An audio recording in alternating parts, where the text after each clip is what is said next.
The National Weather Service in Paducah has issued a severe thunderstorm warning for central Callaway County in western Kentucky, southwestern Trigg County in western Kentucky, until 8 p.m. Central Standard Time. At 7:25 p.m. Central Standard Time, a severe thunderstorm was located 8 miles southwest of Turkey Bay, moving east at 45 miles per hour. Hazard, 60 miles per hour wind gusts and quarter-size hail. Source, trained weather spotters. Impact, hail damage to vehicles is expected. Expect wind damage to roofs, siding, and trees. Locations impacted include Murray, Turkey Bay, Golden Pond Visitor Center, Wranglers Campground, land between the lakes area, and Linton.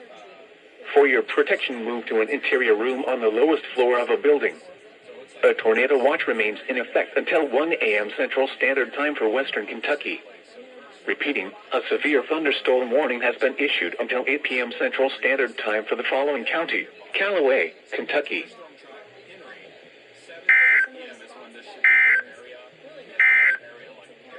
A tornado